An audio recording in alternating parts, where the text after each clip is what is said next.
Bienvenue à la communauté d'études quotidiennes de la Bible. En ce 3 mai, qui représente la dernière journée de la semaine, nous allons étudier la leçon des jeunes qui a pour titre la défection de l'humanité. Donc, en cette journée, en fait, on va nous poser des questions où nous allons devoir nous interroger et trouver des réponses qui vont nous aider, en fait, à avancer dans le cadre de notre croissance spirituelle. Donc, la première question, c'est de quelle façon les gens déforment-ils la parole de Dieu aujourd'hui? Tout au long de la leçon, en fait, c'était l'une des principaux points, en fait, sur lesquels nous nous sommes attardés. C'était le fait que les gens déforment la parole de Dieu en suivant l'exemple de Satan en ce qui a trait à dire la vérité de façon partielle, à rajouter des paroles que Dieu il ne dit pas, à faire une mauvaise interprétation. Donc, c'est avec tout cela, en fait, que les gens déforment la parole et fort souvent, on va voir que la déformation de cette parole-là s'ensuit à cause d'un besoin, à cause qu'ils aimeraient, en fait, répondre ou satisfaire certaines envies. Donc, ils vont prendre la partie qui va leur faire plaisir et ils vont délaisser l'autre partie qu'ils n'aiment pas. Donc, la deuxième question que nous avons, c'est quelles sont les étapes qui ont conduit Ève à pécher? Nous avons répondu à cette question lors de la leçon du lundi, où nous avons vu premièrement ce qui s'est passé, c'est que la femme, donc Ève, en fait, elle a vu le fruit, donc qui est représenté comme étant le péché, donc elle a vu le péché. Deuxièmement, elle a eu une attirance, en fait, à ce fruit-là, donc au péché, ça lui a attiré, donc elle avait envie d'expérimenter cela. Ensuite, elle a commencé à avoir des sentiments à l'égard de ce péché-là, à ce qui a trait, elle avait, après cette attirance, donc elle voyait que c'était agréable à la vue ou au sens, donc elle voulait aller plus loin, donc ça signifie elle a laissé en fait ses sens l'aider à prendre une décision.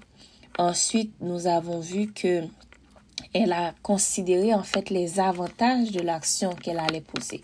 Donc, elle a vu le péché et elle a pensé que, ok, si je pose cette action, si je vais vers cette direction-là, donc il va y avoir des avantages qui vont en découler. Ensuite, elle s'est engagée dans l'expérience, donc elle a entamé le processus par lequel elle prenait la décision. Et par la suite, en fait, elle en a mangé. Donc, cela qui représente, en fait, le fait qu'elle a commis un acte coupable. Donc, elle a commis le péché. Et en dernier lieu, ce qui s'est produit, c'est qu'elle a partagé ce fruit-là où elle a fait en sorte que d'autres personnes ont pu connaître, ont pu expérimenter ce péché-là comme elle l'a expérimenté. Et la troisième question que nous avons, c'est quelles sont les stratégies de Satan pour entraîner les gens dans une vie de péché? Donc, je vais vous citer 3 stratégies que Satan il utilise. Donc, premièrement, nous avons la tentation. Donc, nous savons que Satan, en fait, il nous harcèle pour que nous agissions en obéissant à des pulsions qui rendent dépendants et que nous cédions à l'égoïsme et à la convoitise. Comment est-ce que nous pouvons résister à cette tentation? Donc, c'est Jésus, en fait, il utilise une défense en 2 temps. D'abord, il a commandé à Satan de partir. Ensuite, il a cité les Écritures. Donc, vous avez le droit de dire à Satan de partir quand vous rencontrez la tentation. Et quand on mémorise les Écritures comme Jésus, on se sent plus fort. Non seulement le pouvoir des Écritures intimide Satan, mais il apporte également l'esprit dans votre cœur. Deuxièmement, il utilise les mensonges et la tromperie. On appelle le diable, en fait, le maître du mensonge, parce qu'il tente de contrefaire chaque principe que le Seigneur présente. Satan, en fait, il va vous mentir, mais vous pouvez compter sur l'Esprit de Dieu pour que vous puissiez discerner la vérité. C'est pour cette raison que le don du Saint-Esprit est très, très important pour nous qui sommes des chrétiens. Troisièmement, peut-être que vous n'allez pas penser à cette stratégie, mais c'est la querelle. Satan, en fait, il est le père de la querelle. Il se délègue de voir de bonnes personnes se disputer. Quand il y a des querelles dans votre foyer ou sur votre lieu de travail, interrompez immédiatement ce que vous êtes en train de faire et cherchez à faire la paix, peu importe qui a commencé. Dans notre cheminement chrétien, très souvent, on va nous dire que là où il y a la dispute, là où il y a la querelle, Dieu ne règne pas. Et Satan, il prend plaisir à cela parce que lorsque nous sommes fâchés, nous nous mettons en colère, nous nous éloignons de Dieu et nous ne laissons pas en fait le Saint-Esprit nous dicter les bonnes conduites à avoir. Et la quatrième stratégie, c'est le découragement. Satan, en fait, il utilise efficacement cet outil contre les saints les plus fidèles. Quand tout le reste échoue, il est là pour, en fait, nous aider à nous décourager, en fait, pour nous éloigner de Dieu. Si vous consultez Ezra Taft Benson, qui est un écrivain, en fait, il va nous donner des idées pour combattre le découragement. Et voici quelques-unes.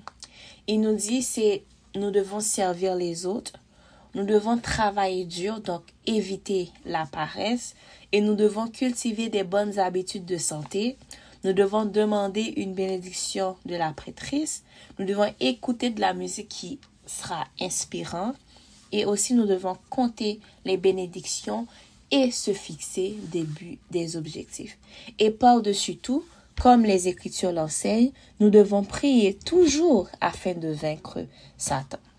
Donc, c'était là les stratégies que Satan utilise. Donc, le découragement, la querelle, les mensonges et la tromperie et la tentation. Ensuite, pour la dernière question, c'est quels sont les moyens de combattre les tentations personnalisées de Satan?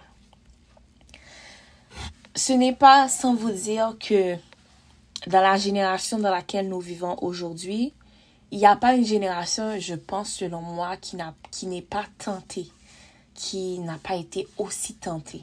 Je pense qu'on est plus tenté que les autres générations qui sont passées avant nous. Et nous sommes constamment harcelés, en fait, par les affiches publicitaires sur Internet, la télévision, la mode. Bien sûr, la tentation n'est pas aujourd'hui, mais elle va en grandissant, en fait. Donc, elle n'est pas constante. De plus en plus, nous allons avoir la tentation. Surtout pour nous qui sommes des jeunes.